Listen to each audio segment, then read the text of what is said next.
하늘에 계신 우리 아버지, 저희의 발걸음이 주님의 거룩한 안식일에 머물게 하여 주시어 감사합니다. 주께 예배를 드리기 전에 세상의 근심과 걱정이나 헛된 계획들을 지워주시고 하나님께만 주목할 뿐 아니라 우리의 모든 것을 주님께 내려놓는 믿음을 배우는 귀한 시간이 되게 축복하여 주시옵소서. 주님을 믿는 믿음과 주께서 저희와 함께 하시는 임재로 인하여 이 예배가 거룩한 하늘 보좌 앞에 상달되게 하여 주시옵소서.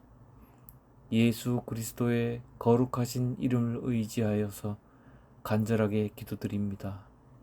아멘.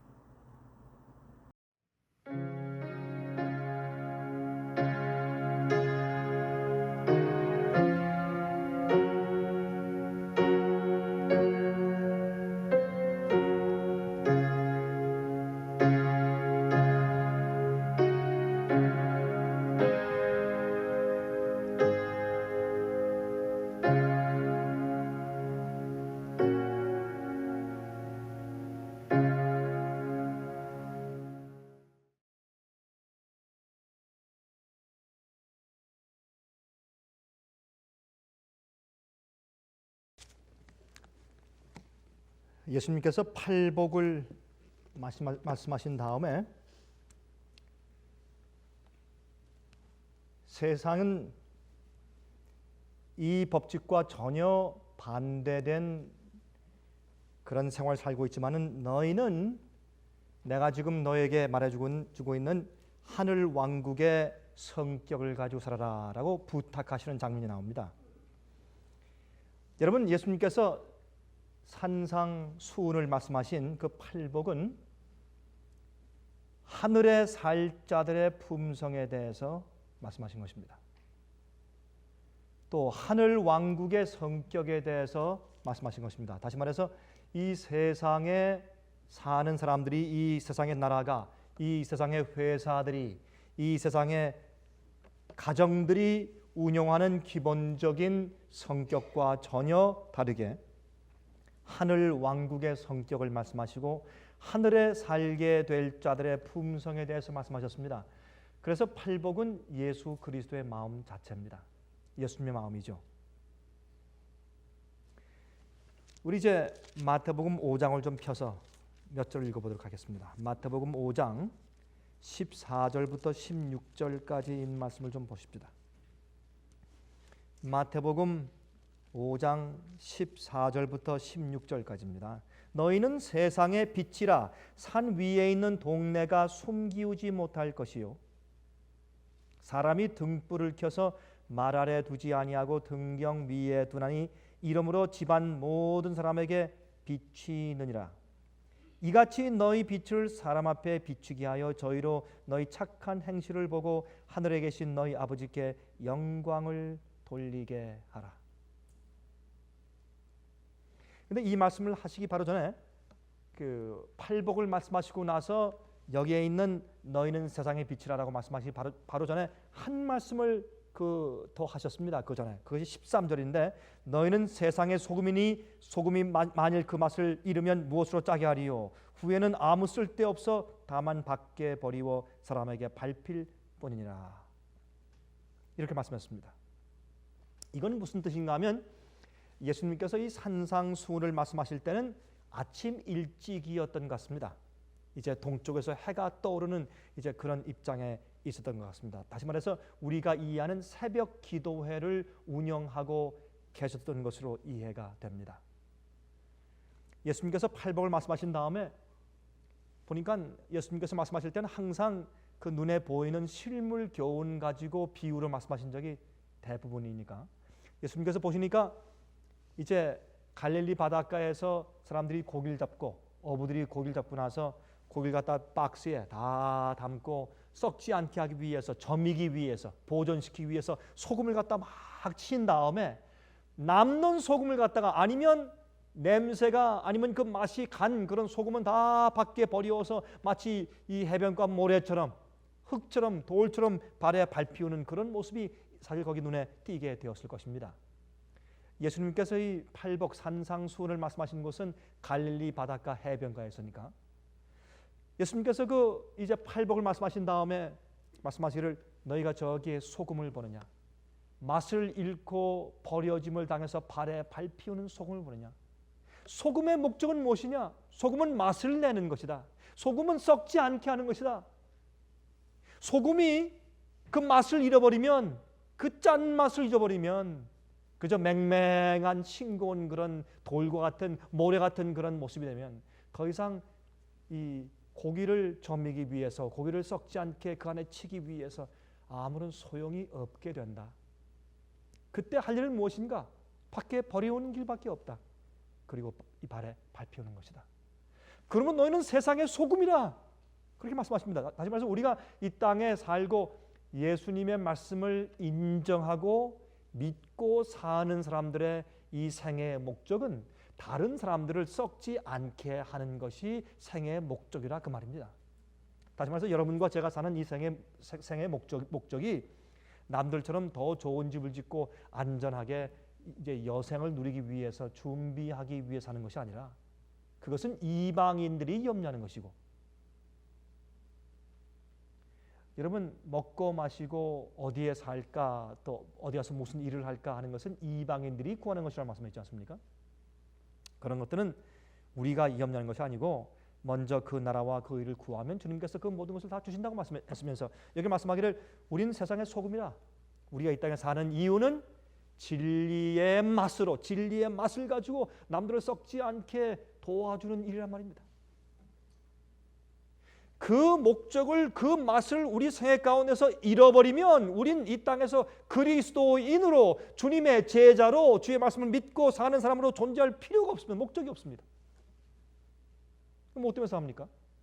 차라리 그러려면 저기 뭐하러 예배 드리러 오고 뭐하러 시간 내서 기도해 가고 뭐하러 시간 내서 기도하고 성령을 읽습니까? 가끔 하죠. 왜 가끔 합니까? 하려면 하고 말라면 말지. 저기 밖에 가서 이미 맛을 잃고 밖에서 밟혀 사는 사람들과 똑같이 살지. 그렇게 살아도 고통이 있고요. 예수를 따르며 살아도 고통이 있습니다. 고통은 똑같습니다. 저는 다니면서 이 세상에서 고통 없는 사람을 한 번도 본 적이 없습니다. 그 사람이 잘생겼든지 못생겼든지 잘 먹고 살든지 잘 못 먹고 살든지 미국에서는 말이죠. 백만장자나 1년에 10,000불 버는 사람이나 먹는 건 똑같습니다. 먹는 건 똑같아요. 담아둔 그릇이 더 멋있고 아니면 깨진 그릇이 거기 차이가 있고 또 먹는 그 수저가 금 수저냐 아니냐 이제 거기 차이가 있지만은 그러나 먹는 건 똑같아요. 그러나 당하는 고통과 시련은 똑같습니다. 하나님께서는 공평하신 분이에요. 그러므로 우리가 사는 데는 우리가 주님을 따르는 사람들은 주께서 우리에게 주신 말씀과 진리의 맛을 가지고 살아야 합니다. 그걸 말씀하시고 나서 그 다음에 하실 말씀이 뭐냐면 너희는 세상의 빛이라 그랬습니다. 저는 오늘 이 대목에 좀 중점적으로 말씀을 드리려고 합니다. 너희는 세상의 빛이라.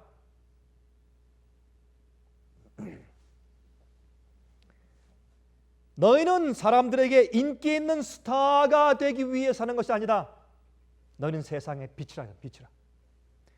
여러분, 제가 참 이상한 것 가운데 하나가 있어요. 그것은 뭐냐면 특별히 운동 경기 할 때 기독교 학교에서 운동 경기에 나와가지고 기도하고 운동 시합하는 거. 저는 그건 참 이상하기 짝이 없어요. 전 운동 경기를 볼 때마다 다 이제 운동 경기 이제 시작하면 이제 TV에서 이제 중계를 해주는데 그 학생들이 말이죠, 특별히 대학생들이 말이죠, 그냥 아주 이제 라카룸에서 말이죠, 이제 시합에 나오기 전에 다 이제 초치까지 다 무릎을 꿇고 아주 진지하게 다 이러고 기도해요. 그 광경을 또 보여줘요, TV에서. 또 얼마나 우스꽝스러운지 몰라요. 자, 이제 기도가 끝나자마자 일어나서 Let's go and beat him. Let's kick him. 가서 차라, 때려라, 이겨라, 부셔라. 그렇게 막 뛰어나가요. 기도 금방 하고. 얼마나 재밌는 얘기예요. 쌍방이 또 같이 기도해요. 주님께서 누구의 기도를 들어주실까요?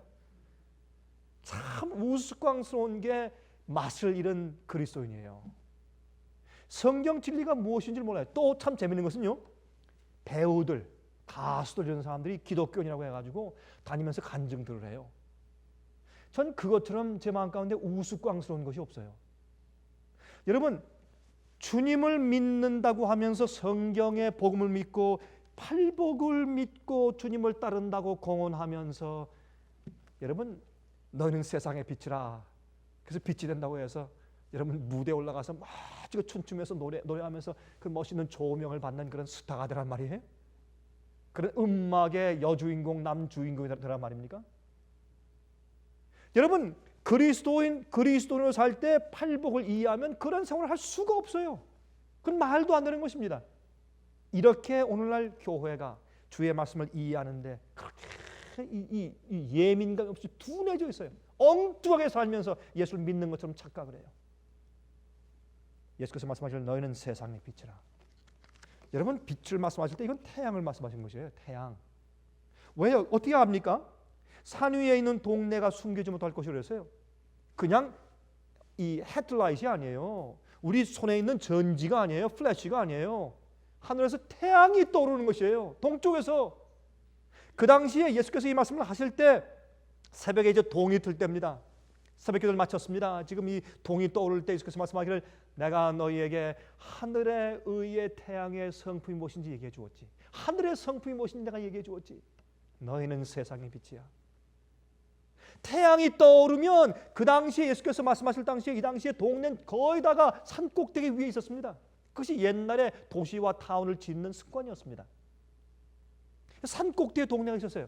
그래서 좁은 길로 가라, 좁은 문으로 들어가라 할 때는 사람들이 이제 그 동네에서 나와서 장사하고 다니다가 집에 돌아갈 땐 해가 지기 전에 얼른 빨리 그 높은 경사 향해서 빨리 뛰어 올라가서 저녁에 혹시 다른 사람들이 들어올까 봐 성문을 잠그는 것입니다. 그때 빨리 성문으로 들어가기 위해서 좁은 길로 올라가야 합니다. 이게 다 그 당시의 풍습이니까, 지리적인 현상, 지리적인 배경이니까 말입니다. 그래서 사실 태양이 떠올라올 때 산 위의 동네가 숨기지 못하고 산 위의 동네가 어두움과 그림자 속에 묻혀 있다가 태양이 떠오르면 전부 드러나는 것입니다. 환하게. 너희는 세상의 빛이라. 이것은 하나님의 영광의 빛이 우리에게 임했을 때 생기는 하나님의 의의 품성을 상징합니다. 진리를 상징합니다. 내 속에 부각되고 내 속에 경험된 진리를 상징합니다. 그것이 빛입니다. 그것은 태양을 의미합니다.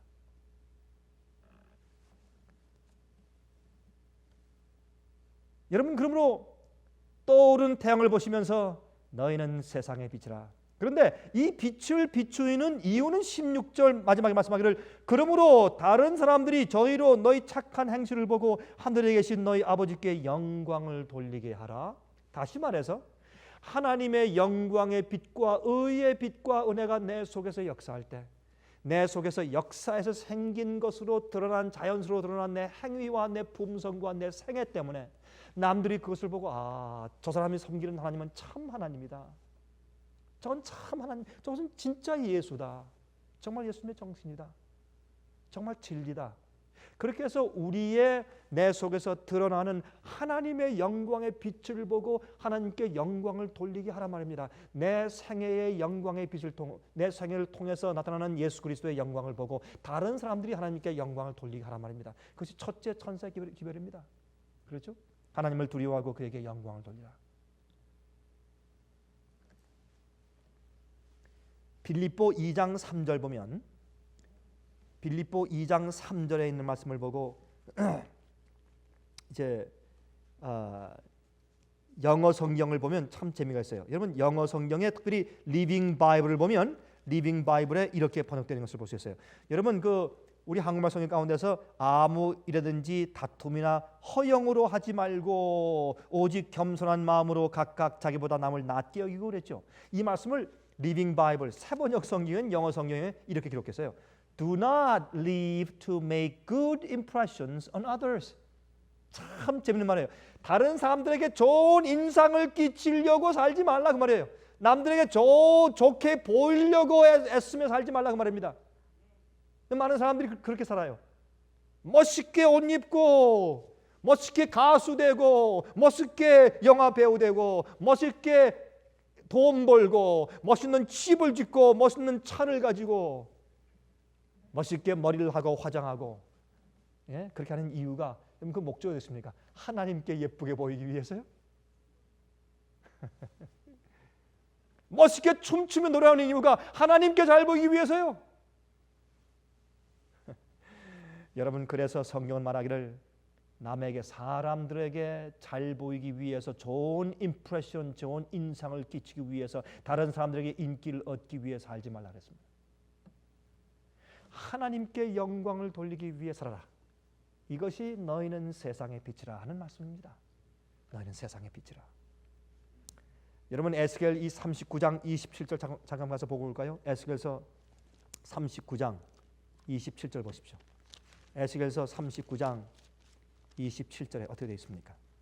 곧 내가 그들을 만민 중에서 돌아오게 하고 적국 중에서 모아내어 열국 목전에서 그들로 인하여 나의 거룩함을 나타낼 때라 그랬습니다. 여러분 재미있는 것은 예수님께서 이스라엘 백성들에게 하신 말씀이죠. 유대인들에게 하신 말씀이죠. 이 말씀은. 그런데 재미있는 것은 이것을 현재 1948년도에 유엔의 승인에 의해서 다시 재건된 현재 실제 이스라엘 나라에 적용시켜요. 이 예언이 성취되었다고 믿습니다. 이것은 잘못된 생각이에요. 어떻게 이 말씀이 지금 현재 이스라엘 백성들에게 그것이 적용됩니까? 이스라엘 백성들은 지금 팔레스타인 사람들과 싸우느라고 정신이 없어요. 그 땅을 조금 내줘서 좀 건국시키면 어떻습니까?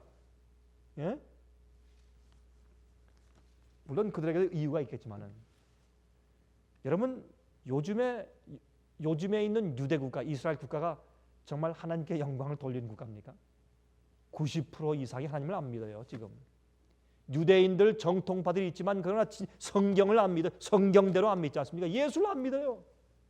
그런 사람들이 어떻게 하나님께서 그들을 다시 불러 모아서 적국 중에서 그들이 더럽힌 하나님의 이름을 다시 그들 통해서 나의 거룩함을 드러낼 때라. 이 말씀은 마지막 시대에 영적인 이스라엘 백성들인 교회를 통해서 마지막 환난을 통과하면서 마지막으로 주께서 드러내시는 일이에요. 지금 현재 이스라엘 백성들에게 향한 일이 아닙니다. 현재 이스라엘 백성들, 저 유대 나라 백성들은 그것은 지금 아직도 선택된 이 에스겔서의 예언을 성취할 그 주님의 선택된 백성들이 아닌 것을 알 수 있습니다.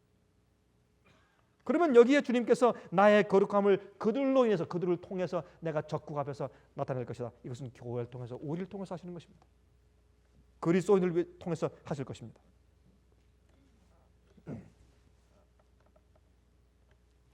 여러분 제가요 한 번이 아니고 얼마 전에 한 목사님께로부터 편지가 왔어요. 그 목사님이 이제 참 이렇게 헌금을 정성스럽게 담아서 이렇게 보내면서 저한테 짤막하게 편지를 하나 쓰셔서 이렇게 썼어요. 예, 강병국 목사님 참 수고가 많습니다. 글을 통해서 또 테이프를 통해서 또 방송을 통해서 진리의 빛을 전하기 위해서 애쓰는 모습 보니 참 기쁩니다. 그 짤막한 글을 제가 읽으면서 제 마음가운데 다시 그런 생각을 했어요. 여러분 전 가끔 그런 생각을 해요. 제가 글을 쓸 때마다 제가 테이핑을 할 때마다, 제가 방송을 할 때마다, 늘 제 마음 가운데 어떤 편지를 주고받을 때마다 늘 생각되는 것은, 이메일을 할 때마다 제 마음 가운데 내가 오늘 쓴 그 글 때문에, 내가 오늘 테이프한 바로 그 내용 때문에, 내가 오늘 가르친 그 내용 때문에, 우리가 만든 그 책자 때문에 얼마나 많은 사람들이 마음속에 있는 어둠을 내쫓고 하나님의 세상에 비친 하나님의 영광의 빛을 보았을까? 오늘도 그 글 하나 때문에 얼마나 많은 사람들 마음 가운데 어둠이 쫓아내졌고 하늘의 빛을 받았을까? 아무도 모르게 어두운 그런 사무실에서 똑딱거리면 컴퓨터를 떠서 모르는 것 같았지만, 그러나 그 글 하나 때문에 얼마나 많은 사람들이 저 밖에서 마음 가운데 어둠을 쫓고 빛을 받았을까? 그 마음이 가끔 제 마음 가운데 큰 기쁨을 주고 보람을 줘요. 여러분, 우리가 사는 목적이 이 세상에서 빛을 주는 것입니다. 빛을 주는 것입니다. 그 빛을 주는 방법은 많습니다. 말로, 전화로, 편지로, 실제 책을 만들므로, 전도를 줌으로, 전도함으로, 성령을 가르침으로 많은 것이 있어요. 어떤 때는 조용하게 아무 말도 하지 않고 내가 사는 내 삶을 통해서, 내 태도를 통해서, 얼굴의 미소를 통해서 우리가 하늘의 빛을 주는 방법은 많지만, 그러나 우리가 사는 생의 목적은 세상에 빛되는 것입니다. 빛되는 것입니다.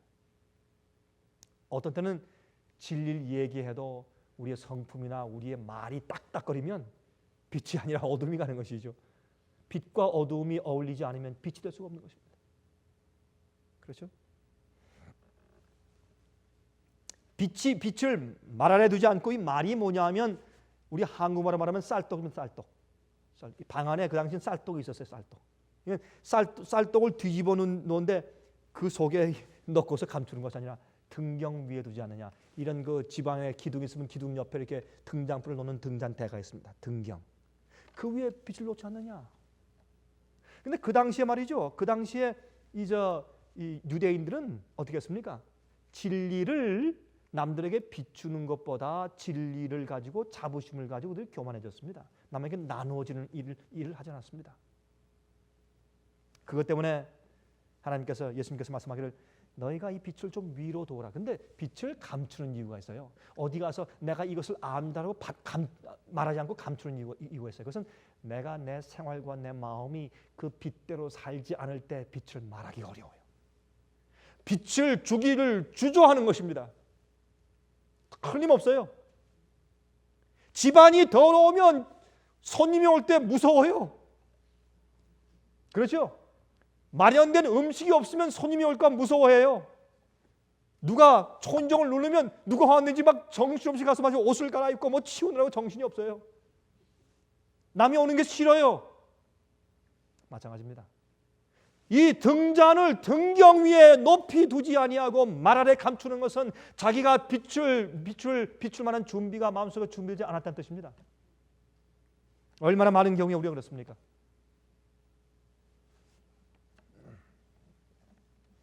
빛은 남에게 비추기 위해서 존재하는 것입니다. 나만 가지고 몰래 말 아래 그 쌀떡 밑에 감추어 두기 위해서 빛을 가지고 있는 것이 아닙니다. 빛은 남에게 밝게 해주기 위해서. 빛은 두 가지 역할을 하죠. 먼저 밝게 해줍니다. 이 빛에 말씀의 지식을 줍니다. 두 번째, 그 지식은 우리에게 열을 줍니다. 빛은 반드시 열을 줍니다. 여러분, 조명도 한참 받고 있으면 뜨거워 땀이 나요. 왜요? 빛은 항상 열이 있기 때문에. 빛은 그 사람을 밝게 하고 어둠에서 내가 잘못됐구나. 그게 빛이구나. 여러분, 저희 그 월간지를 받는 분 가운데 이런 분이 있어요. 그분은 저희 월간지를 읽고 나서 너무나 밝은 것을 깨달아서 너무나 감사하다고 이 월간지를 계속 많이 주문해서 자꾸 돌려요. 이 월간지가 내 마음 가운데 빛을 주었다고, 내가 얼마나 오랫동안 잘못된 오류의 어둠 가운데 내가 헤매는지 모르겠다고 해서 월간지를 자꾸 돌리는 사람이 있어요. 빛은 남에게 열을 줘요. 소망을 줘요. 우리에게 밝게 하는 빛의 진리의 깨달음을 줄 뿐더러 그 빛은 우리 마음 가운데 뜨겁게 해서 소망을 줍니다. 빛대로 살게 만들어요. 여러분, 1906년도에 말이죠. 불란서의 광산이 무너져서 큰 피해가 한 번 있었습니다. 세계 역사 가운데서 광산이 무너져서 피해받은 역사 가운데 가장 큰 것이 불란서의 광산 참사였죠. 1906년도에 있었던 것. 이 광산이 무너짐으로 1099명이 죽었어요. 1099명이 매몰됐어요. 그런데 그 중에서 13명이 살아서 20일 동안 생쥐처럼 깜깜한데 그 속에서 기어다녔어요. 20일 동안. 13명이, 여러분, 광석이 무너졌으니까 아무것도 없죠. 그 안에 있던 불빛이 다 나간 다음에 여러분, 깜깜해도 정말 그렇게 깜깜할 수 있을까요? 그게 정말 암흑이죠. 그게 칠흑 같은 암흑이 바로 그런 뜻이죠. 깜깜한데 13명이 서 기어다니고 있다가 나중에 거의 다 먹던 음식 건빵 조각 같은 것도 다 떨어진 다음에 이제 죽기 위해서 그들이 이제 누워서 이제 숨을 몰아쉬고 있을 때, 그때 한 사람이 이렇게 눈을 떠서 보니까 저 끝에 꼭 이 바늘 구멍 같은 빛이 보여요. 그때 이 사람이 말했다는 겁니다. 저게 금이야 아니면 빛이야? 금광입니까? 아니 근데 돌에 섞인 금이 반짝반짝 빛나는 것인가 아니면 빛이냐? 그 때문에 is that a gold or real light? 그게 뭐다는 겁니다. 한 사람이 번뜩 일어나가지고, 아니 금이 보일 리가 있나? 빛이 있어야 금이 반사가 되지. 안 그래요? 저건 빛이다, 금이 아니다. 빛이야 한마디에 13명이 다 깨가지고 그것을 향해서 기어갔어요. 사력을 다해서 기어가서 두드렸어요. 그 사람들이 문을 열었습니다. 그것은 땅을 파가지고 그 구멍을 열었어요. 13명이 기어 나오는데 다 빼짝 마른 생쥐처럼 새카매가지고 거기서 기어 나왔어요. 13명이 살았어요. 빛 때문에. 전 옛날에 제가 그 기사를 읽으면서 그런 생각을 했어요. 어둠에 있는 사람이 빛을 그만큼 사모하는구나. 제가 거기에서 이 전도의 원칙을 배웠어요. 우린 말이죠, 전도할 때 어떻게 하는 줄 아세요? 선과실을 따느라고 정신이 없어요. 내가 전도했다는 것을 어떤 때는 과시하기 위해서 그런 경우가 많이 있어요. 읽지 않은 과실을 무조건 강요해서 억지로 해서, 우리 자식들도 억지로 구원 못하는데 남들을 억지로 어떻게 구원해요? 그거 안 되는 겁니다. 그게 그냥 억지로 교회 나오시오, 이건 믿으시오, 막 이렇게 푸시합니다. 그렇게 해서 받는 사람은 제가 한 번도 못 봤어요. 사람의 영혼에 빛을 주시는 분은 하나님이세요. 하나님께서 하시는 것이에요. 선과실을 따면 그 과실이 썩어서 죽어요. 못 먹어요. 맛이 없어요. 과실은 다 익게 한 다음에 저절로 떨어질 때까지 기다려야 돼요. 그게 주님께서 하시는 것입니다. 빛도 정말 어두워서 빛을 사모하는 사람이 빛을 찾게 되어 있어요. 그런 사람들은요, 조금만 주면 그래요, 금방 와요. 빛에 아무리 빛을 줘도 전혀 그저 그런가 하고 맹수한 사람은 빛을 사모하는 사람이 아니에요. 그런 사람들은 빛을 받지를 못해요. 빛을 사모하지 않는데 어떻게 빛이 필요해요? 빛이 필요 없어요. 그런 사람들은. 주님께서는 빛이 필요하고 영생이 필요하고 성령이 필요하고 너무 괴롭거나 아니면 이 생에 의미가 없어서 하나님을 찾고 구원을 찾고 구세주가 필요한 자를 주님께서 찾고 계세요. 그런 영혼들이 빛을 찾는 것이에요.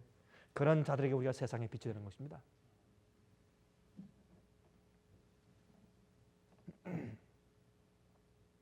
진짜를 찾는 자들, 진리를 찾는 자들이 있어요. 그런 자들은 빛을 향해서 오는 것입니다. 여러분, 제가 Ministry of Healing이라는 책에 있는 말씀을 읽어드리겠어요. Ministry of Healing이라는 책인데, 이 책은 치료 봉사라고 이제 번역이 되죠. Ministry of Healing. 이건 이 정말 기가 막힌 그런 정말 영감적인 말씀이, 한번 들어보세요. 31페이지와 32페이지의 말씀인데 한번 들어보세요. 이렇게 말씀되어 있어요. 하나님의 나라는 외부적 과실을 수반하여 임하지 않는다. 참 진리죠? 외부적인 꾸밈이나 외부적인 과실을 수반해서 임하지 않는다. 이 얘기에 의하면 오늘날 교회가 어마어마하게 짓고 멋있고 아름답게 짓는 것들, 이거 다 예수 그리스도의 산상부훈의 정신과 하늘의 성격과 어긋나는 것들이죠. 그것은 하나님의 말씀에 부드러운 영감을 통하여 성령의 내적 역사, 곧 생명 되시는 분과의 영혼의 교통을 통하여 오게 된다. 하나님 나라는 성령의 내적 역사, 곧 생명 되시는 분과의 영혼의 교통을 통하여 오게 되는 것이다. 하나님 나라의 가장 위대한 능력의 표현은 그리스도의 품성의 완전함에 도달한 인간의 성품 속에서 보여진다. 그리스도를 따르는 사람들은 세상의 빛이 되어야 한다. 그러나 하나님께서는 그들에게 빛을 비추기 위한 노력을 하라고 명령하지 않으신다. 그분께서는 훌륭한 선을 자랑하기 위하여 자기 만족에 도취된 어떤 노력을 하는 것을 좋아하지 않으신다. 그분께서는 그들의 심령이 하늘나라의 원칙에 잠겨지기를 원하신다. 그렇게 되면 그들은 세상과 접촉할 때 그들 속에 있는 빛을 드러내게 될 것이다. 왜? 내 속에 점여들어온, 내 속에 스며들어와서 잠겨져 있는 하늘의 원칙 팔복이 다른 사람들과 대할 때 자연히 물씬 풍겨나고 빛이 발하게 되기 때문에 남들이 그 빛을 보고서 하나님께 영광을 돌리게 되는 것입니다. 그것은 내 외부적인 과실 통해서 생기는 것이 아니라 내 속에 잠겨져 있는 예수 그리스도의 품성 때문에 된다고 설명합니다. 생애의 모든 면에 나타나는 그들의 확고한 성실성은 빛을 비추는 수단이 될 것이다. 재물과 높은 지위, 값비싼 장비, 건물과 설비 등은 하나님의 사업을 발전시키는 데 필수적인 것이 아니다. 또한 사람들로부터 칭찬을 받고 허영심을 조장시켜 주는 것은 성공이 아니다. 아무리 화려하게 보일지라도 세속적인 과시는 하나님의 안목에 무가치한 것이다. 그분께서는 눈에 보이는 일시적인 것보다 눈에 보이지 아니하는 영원한 것을 가치 있게 여기신다. 하나님의 사업에 있어서의 인간의 노력은 헌신적인 일꾼의 활동에 의하여 생애를 변화시키시는 그리스도의 능력을 나타냄으로써만 능률을 나타내게 될 것이다.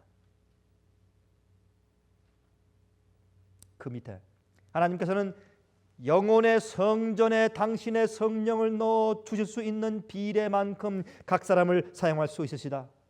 주님께서 우리의 마음속에 주의 능력과 주님의 빛을 얼마나 많이 넣어주시는가는 우리의 용량에 따라서 우리가 사용될 수 있다 그 말입니다. 그분께서 간합하실 사업은 당신의 형상을 반영하는 사업이다. 그래서 성경을 말씀하기를 너희는 세상의 빛이라 그랬어요. 세상의 빛이라. 하나 더 읽겠습니다. 산상보훈 97페이지에 산상보훈, 이것은 Thoughts from the Mount of Blessings 그런 책입니다. 아주 산상순에 관해서 이제 카멘트한 책인데 참 영감적인 말씀이에요. 들어보세요. 그러나 예수님께서는 제자들에게 너희 빛을 비추기 위하여 분투하라 애쓰라 그렇게 명령하지 않으셨다. 참 이상한 말씀이에요.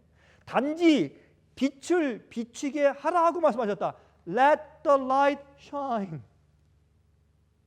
애써서 비추려고 막 그런 것이 아니라 자연히 내 속에서 우러나오는 빛을 비추라 이렇게 말씀하셨다고요. 여러분 우리가 알다시피 사과나무가 사과를 맺히기 위해서 막 애쓰지 않지 않습니까? 그렇죠?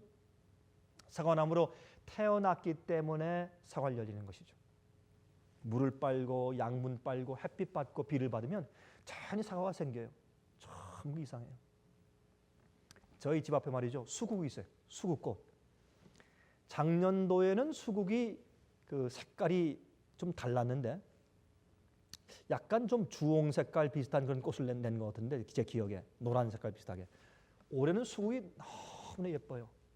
자주색도 아니고 블루도 아니고 참 그 중간 색깔인데 기가 막혀. 제가 아침에 일어나면 이렇게 한번 가서 꼭 그 꽃을 한번 봐요. 얼마나 멋있는지. 큰 것도 이만큼 크고 말이죠. 해바라기 좀 커요. 크면서 참 예뻐요. 근데 이 꽃이 도대체 무슨 연고인지 그저 물을 빨고 양분 빨고 햇빛 받고 비를 맞으면 하지 말라고 해도 자연히 꽃을 내요. 그것도 매년마다 다른 색깔로. 참 이상해요. 비가 와서 주는 양분이 다르고 우리가 주는 비료 양분에 따라서 색깔이 달라지는 것 같아요. 그 케미스트리에 따라서 색깔 그 내주는 색깔이 달라요. 참 세상에 그런 예술이 어디 있어요? 예? 하나님은요 기가 막힌 미술가예요. 얼마나 아름다워. 여러분 꽃을 좀 보세요. 얼마나 아름다운가. 여러분 여기서 새를 봐도 별로 좀 그렇죠. 여러분 새가 많은 저 열대지방 가서 보세요. 새들 기가 막혀요. 여러분 저 남미 가서 새 한번 가서 구경해 보세요. 숲속에 가서 새 이 부리가 막 이만해요. 막 이만 몸만큼 커요. 새 이 부리가. 그리고 얼마나 예쁜지 몰라. 이렇게 막 다니면서 짹짹거리는 거 보면 얼마나 예쁜지 그거 보느라고 정신없어. 어떤 때 이렇게. 그 사람은 늘 보니까 목사님 빨리 갑시다. 왜냐면 잠깐 보자고. 한참 그걸 구경하고 가요. 그 사람들한테는 너무 흔한 거지만 저한테는 귀한 거니까 말이죠. 별 희귀한 새들이 다 있어요. 하나님은 예술가예요. 근데 이런 꽃들이 꽃을 맺으려고 막 애쓰지 않고 자연히 꽃이 나와요. 그건 우리 속에 예술을 아는 빛이에요. 그게 예술을 아는 빛. 여러분은 예술을 아십니까? 우리가 예술을 얼마나 압니까? 주님을 얼마나 압니까? 우리가 예술을 알면 우리가 하는 일에 그 예수가 배어나요. 배어나. 우리가 그렇게 됐으면 얼마나 큰 빛이 되겠습니까? 그런 큰 빛이 이루어질 수 있게 될 때 하나님께서 성령을 막 마음껏 퍼부어 주실 텐데 예수께서 성령을 이 땅에 있을 때 조금만 받으신 것처럼 예? 그렇게 된다면 근데 어떤 때 말이죠 우리들은 얼마나 마음이 좁고 말이죠 이기적이고 아웅바둥한다라 이거 뭐라 이거 어떻게 표현해나 아등바등하고 그냥 예? 불안초조 싸우고 오해하고 예? 자기를 변호하느라고 정신들이 없고 그래요. 한번 망신당하면 못 잊고 예? 뭐 이게 첫사랑인가 뭔가 왜 못 잊어요 왜? 한번 망신당하면 그만이지. 뭐 그게 뭐 그래서 죽는 거예요? 뭐 어떻게? 한번 모욕당하면 잊지를 못해 다 이렇게 그 마음이 꼬부라져가지고 이렇게 그 낚싯대래요 낚싯대. 여러분 그 나다나엘이 올 때 예수님께서 말씀하기를 그 마음 가운데 간사한 것이 없다. 바로 그게 꼬부라진 게 이게 없다는 뜻이에요. 그게 헬라 말에는. 그러니 어떻게 빛이 돼요? 너 나 쳤어? 역시 보자. 그러니 그게 무슨 빛이요 그게 세상에. 예? 여기 말씀하기를 그리스도께서 마음속에 거하시면 그분의 임재의 빛을 감출 수가 없다. 만일 그리스도를 따르노라고 공언하는 자들이 세상의 빛이 되지 못한다면 그들은 생명의 능력이 그들에게서 떠나갔기 때문이다. 만일 그들에게 비출 빛이 없다면 그것은 그들이 빛의 근원 되신 분과 분리되었기 때문이다. 얼마나 올바른 얘기입니까 여러분?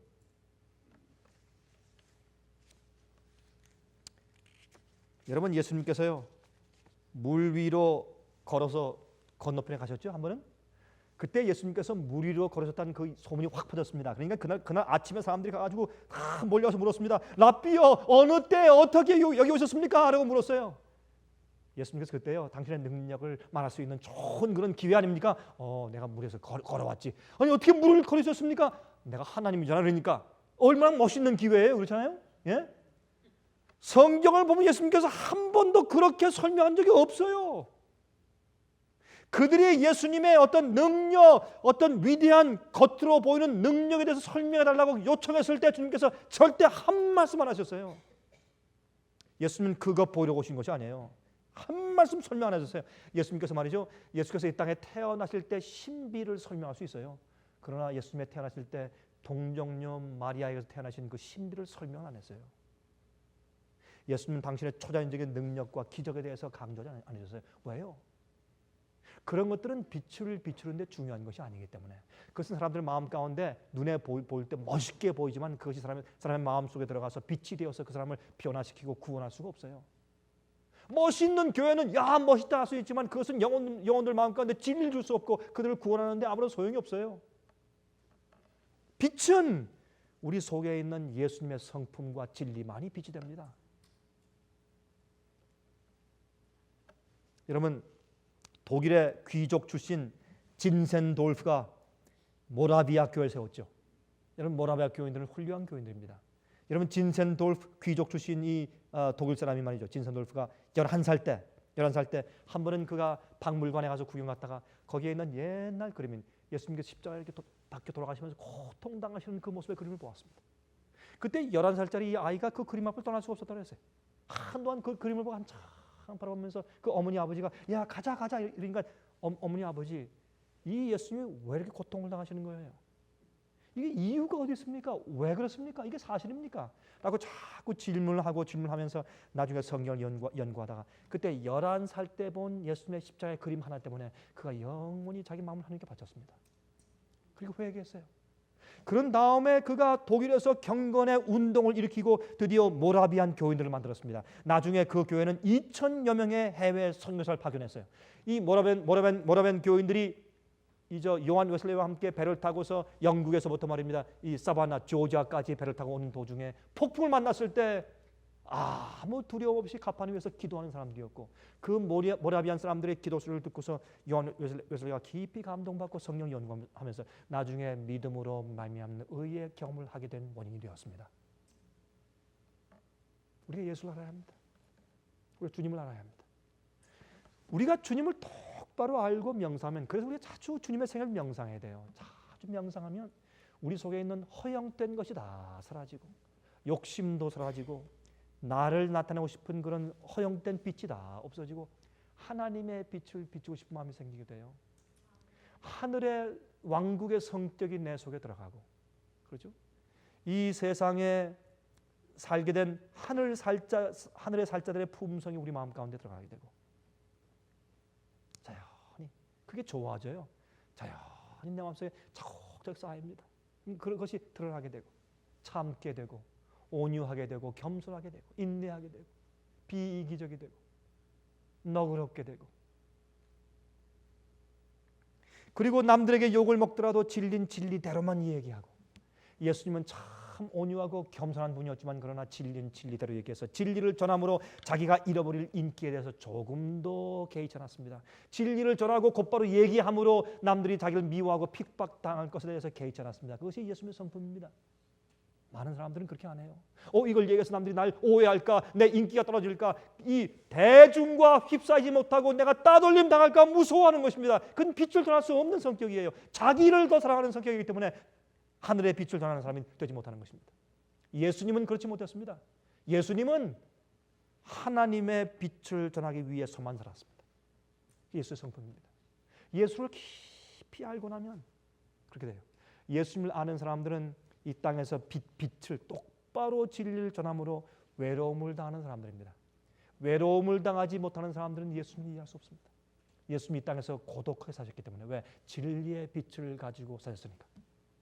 이 땅에서 다수에게 인기가 있는 복음을 전하는 사람은 잘못된 것입니다. 그건 성경대로 잘못된 것이에요. 성경대로 전하면 이 죄악된 세상과 타락된 교회 안에서 올바른 인기를 얻을 수가 사실은 없는 것입니다. 고린도후서 4장입니다. 고린도후서 4장 5절부터 읽겠습니다. 여기에 우리의 경험이 있어요. 우리가 우리를 전파하는 것이 아니라 오직 그리스도 예수의 주 되신 것과 또 예수를 위하여 우리가 너희의 종된 것을 전파함이라. 어두운 데서 빛이 비치리라 하시던 그 하나님께서 예수 그리스도의 얼굴에 있는 하나님의 영광을 아는 빛을 우리 마음에 비추셨느니라. 우리가 이 보배를 질그릇에 가졌으니 이는 능력의 심히 큰 것이 하나님께 있고 우리에게 있지 아니함을 알게 하려 함이라. 우리가 사방으로 우겨쌈을 당하여도 쌓이지 아니하며 답답한 일을 당하여도 낙심하지 아니하며 핍박을 받아도 버림받지 아니하며 거꾸로 들림을 당하여도 망하지 아니하고 우리가 항상 예수 죽인 것을 몸에 짊어지면 십자가죠. 예수의 생명도 우리 몸에 나타내게 하려 함이라. 우리 산자가 항상 예수를 위하여 죽음에 넘기움은 예수의 생명이 또한 우리 죽을 육체에 나타나게 하려 함이라. 그런즉 사망은 우리 안에서 역사하고 생명은 너희 안에서 하느니라. 이게 무슨 말입니까? 예수를 아는 하나님의 영광을 아는 빛이 내 마음 가운데 비쳤어요. 그러면 이것 때문에 무엇을 당합니까? 사방으로 우겨쌈을 당하고 답답한 일을 당하고 낙심을 당하고 핍박을 받고 버림을 당하고 거꾸림을 당합니다.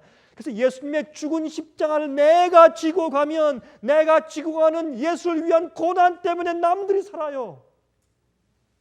이 그 얘기예요. 빛을 받은 사람은 빛대로 살 수밖에 없게 돼요. 그러면 내가 빛대로 산다고 하는 의미는 예수 그리스도의 고난에 동참하는 것이에요. 빛을 가지고 어둠 속에 살면 어둠의 빛을 미워하게 돼 있어요. 그러면 예수의 고난을 가지고 고난 안에 동참해 사는 것이 빛을 가지고 사는 것인데, 그 빛대로 살면 내 속에 죽음이 있어요. 내가 죽어요. 그러면 나의 죽고 십자가를 지는 그 일 때문에 남들이 생명을 얻고 살게 돼요. 그게 예수의 삶이에요. 여러분, 우리 그렇게 살기로 다시 결심합시다. 그게 세상의 빛들한 주님의 명령이에요. 너희는 세상의 빛이라. 예? 팔복에 마음 심령이 가난한 자는 복이 있나니, 온유한 자는 복이 있나니, 예? 의를 위해 핍박을 받는 자는 복이 있나니, 마음이 청결한 자는 복이 있나니. 이렇게 살면 세상에서 바보요. 그거는 세상과 어울리지 않는 사람이요. 그러나 그렇게 살아야 우리가 빛이 됩니다. 그렇게 살면 남들이 미워하게 돼 있어요. 예수께서 말씀하기를 세상이 나를 미워했으므로 세상이 너희를 미워하는 것을 이상히 여기지 말라 그랬어요. 몇 분 남았습니까? 예, 제가요 남는 시간 동안 짤막하게 제가 여러분 이미 아시는 제가 작년도 2002년도 1월달에 말씀드린 제가 한 이 얘기. 여러분 휠체어의 안전 부인이, 여러분 그 휠체어 아내가 행상 남편에 보내는 사부곡, 그 편지 제가 읽어드린 거 기억나세요? 제가 다시 한번 좀 읽어드리겠습니다. 그 이유가 제가 이 얘기 갖다가요, 제가 다니면서 미국에는 여러 도시에서 제가 미국 사람들에게 제가 집회할 때 제가 이것을 이제 영어로 이제 그 패러프레이즈에 제가 얘기를 해주면 감동을 안 받는 사람들이 없어요. 다 감동을 받고 참 눈물 흘리면서 그렇게 좋아요. 참 세상에 그런 상황이 지금도 존재하느냐고 그렇게 이제 물어요. 근데 제가 얼마 전에 독일에 가서 집회할 때 제가 이걸 갖다 이제 얘기했더니, 통역하는 사람이, 독일말로 통역하는 사람이 목이 메어가지고 통역을 못해요. 제가 얘기를 하는데 얼마나 우는지 말이에요. 너무 감동스러우니까. 그래서 사람들이 다 와가지고 그 카피를 좀 달래요. 이거 다 한국말이라 그랬더니 그냥 다 섭섭해요. 그래서 제가 지금 이걸 영어로 좀 번역을 하고 있는 중이에요. 제가 한 반쯤 번역했어요. 시간이 없으니까 가끔 제가 시간 있을 때 번역하는데 한 반쯤 번역했어요. 영어로 좀 번역하고 있는 중인데, 제가 그래서 이 얘기에 생소한 분들이 많이 있으니까 제가 다시 한번 좀 말씀드리겠습니다. 이 얘기는 소아마비로 휠체어에 앉아 있는 39살짜리 주부가 한 얘기죠. 이 여자는 한 살 때 소아마비에 걸려서 휠체어에 앉게 되어서 일생 동안 한 번도 걸어보지 못하고 이제 의자에 앉아 사는 그런 사람입니다. 근데 이제 이 부인의 이름이 임영자 씨고 39살, 남편은 김석진 씨, 지금 45세예요. 이제 두 아들 딸이 있는데 중학교 3학년 딸이 하나 있고 초등학교 6학년 아들이 하나 있어요. 참 다복하죠. 근데 이제 이 여자의 이야기가 라디오에 한번 나갔습니다. 1983년대 라디오에 나가서 장애인 프로그램에 나갔습니다. 그때 제주도에 살고 있던 현재 지금 이 남편이 말이죠. 그 얘기를 들었어요. 그 당시에. 그래서 감동을 받고 나서 그 여자에게 편지했습니다. 내가 당신의 일생의 조력자가 되어주면 좋겠어. 기독교인이에요. 그럼 한 번도 얼굴도 보지 못했는데 계속 휠체어에 사는 여자를 보고서 여자에 대해서 안쓰럽게 생각해서 편지를 보냈어요. 보니까 이 여자가 보니까 세상에 난 이런 동정이 필요 없다. 답장을 안 했어요. 근데 1년 동안 일주일에 한 번씩 50통의 편지를 보냅니다. 내가 당신의 다리가 되어주겠어. 편지를 보냈어요. 그러니까 이 여자가 하는 얘기가 나는 이런 동정심 필요 없다고. 난 이런 동정심 필요 없다고. 난 이런 동정하는 거 필요 없습니다. 하고 답장을 한 번도 안 했대요. 근데 1년 지난 다음에 자기가 살고 있는 천호동 집에, 서울 금호동 집에 와서 누가 문을 두드렸어요. 그래서 휠체어를 밀고 나가서 문 열으니까 훤칠하게 생긴 좋은 아주 건장한 청년이 서 있습니다. 내가 아무개입니다. 내가 당신한테 50통 편지 쓴 사람이에요. 깜짝 놀랐어요. 그럼 왔는데 어떻게 해요? 그럼 들어오라고 하수지 들어오라고 해서 이제 그 휠체어를 밀고 다니면서 이렇게 이제 그 음식을 차려가지고 아주 맛있는 된장찌개를 끓여가지고 이제 대접을 했어요. 그래서 얼굴도 보고 대화를 좀 한 시간 동안 하고 음식을 대접받고 그러고 이제 이 남자가 다시 내려갔습니다. 내려간 다음에 너 편지가 오기를 난 이제 당신을 사랑하고 난 당신과 결혼하겠어. 또 이 여자가 기가 막혀가지고 아니 나 같은 이 다리 병신이 결혼해서 어떻게 그 사람한테 이렇게 멋지게 생긴 남자한테 내가 부담이 될 수 있는가? 난 못한다. 난 못하겠어. 아직 답장을 안 했습니다. 근데 1년 동안, 거의 1년 동안 이 사람이 이제 매일 하루에 한 번씩 편지 쓰는 겁니다. 하루에 한 번씩. 예? 기가 일기 쓰는 게 이게 편지 아니고 일기요, 일기. 매일 하루에 한 통씩 계속 편지가 옵니다. 그래도 참 이 여자가 또 참 냉정했죠. 그래도 편지를 안 했대요. 답장 안 했대요. 내가 왜 남한테 괜히 부담되는가? 이건 동정이다, 사랑이 아니고. 근데 하루는 한 박스가 왔는데 소포가 왔습니다. 그 박스를 열어보니까 그 속에 100마리의 종이로 접은 학이 있었어요. 100마리 학. 그 학을 다 접으면서 이 남자가 편지 쓰기를, 내가 100마리의 학을 종이로 접으면서 내가 당신을 생각하고, 나는 당신의 다리가 되고 당신의 날개가 되어서, 당신이 일생 동안 한 번도 어디 나가서 여행한 적이 없는데 내가 당신이 원하는 어느 곳인지 내가 당신을 데려다 주겠소. 나와 결혼합시다. 그때 이 여인이 정말 마음에 그때 감동을 받고 그 남편과 이제 결혼했어요. 결혼해서 드디어 1985년도 7월 17일 날 그들이 이제 부부가 되었습니다. 그때 이제 결혼 생활을 한 지 17년 만에 새벽에 이제 가족을 이제 보양하기 위해서, 장사하기 위해서 일찍 나가 있는 남편을 이제 생각하면서 일찍 이제 사부곡 편지를 쓰고 있는 것입니다. 그 편지의 내용이 이렇습니다. 이것은 2002년도 1월달 경향신문에 난 것을 제가 보았어요. 여보, 지금 시간이 새벽 5시 50분이네요. 이 시간이면 깨어있는 사람보다 아직 따뜻한 이불 속에서 단꿈을 꾸고 있는 사람이 더욱 많을 거예요. 그러나 당신은 이미 집을 나서 살을 애듯 차가운 새벽 공기에 몸을 맡기고 있겠지요. 그리고는 밤 12시가 넘어서야 겨우 잠자리에 드는 당신. 이렇게 열심히 뛰는데도 늘 힘겹기만 한 우리 생활이 당신을 많이 지치게 하고 있네요. 내가 여느 아내들처럼 건장한 여자였다면 당신의 그 힘겨운 짐을 조금이라도 나누어 줄 수 있겠지만 평생 휠체어의 도움을 받아야 하는 나는 그럴 수가 없기에 너무나 안타까워 자꾸 서러워집니다. 자동차에다 건어물을 싣고 서울 시내를 돌아다니며 물건 하나라도 더 팔려고 애쓰는 당신. 그런 당신을 위해 내가 할 수 있는 일은 물 한 방울, 전기 한 등 10원이라도 아껴 쓰는 것이 전부라는 현실이 너무 가슴을 아리게 합니다. 불편한 나의 다리가 되어주고 두 아이들에게는 나의 몫인 엄마의 역할까지 해야 하고 16년 동안이나 당뇨로 병석에 누워 계신 친정 어머니까지 모셔야 하는 당신입니다. 긴 병에 효자 없다는데 어머니께 딸인 나보다 더 잘하는 당신이지요. 이런 당신께 자꾸 어리광이 늘어가시는 어머니를 보면 높은 연세 탓이라 생각을 하면서도 자꾸 속이 상하고 당신에게 너무 미안해 남 모르게 가슴으로 눈물을 흘릴 때가 많답니다. 여보, 나는 가끔 깊은 밤잠에서 깨어 지친 모습으로 깊이 잠들어 있는 당신을 물끄러미 지켜보며 생각합니다. 가엾은 사람, 전생에 무슨 죄를 지었길래 한평생 걷지 못하는 아내와 힘겹게 살아야 할까라고요. 그런 생각을 하며 나도 모르게 서러움이 복받치면서 자고 있는 당신에게 혹 들킬까봐 꾸역꾸역 목구멍이 아프도록 서러움을 삼키곤 합니다. 비를 좋아하는 나는 비가 내리는 날이면 가끔 당신을 따라 나섰지요. 하루 종일 빗속을 돌아다닐 수 있다는 것 때문에 힘든 줄도 모르게 되지요. 그런데 며칠 전 겨울비가 제법 많이 내리던 날, 거리에서 마침 그곳을 지나던 우리 부부 나이 정도의 남녀가 우산 하나를 함께 쓰고 가는 모습을 보았어요.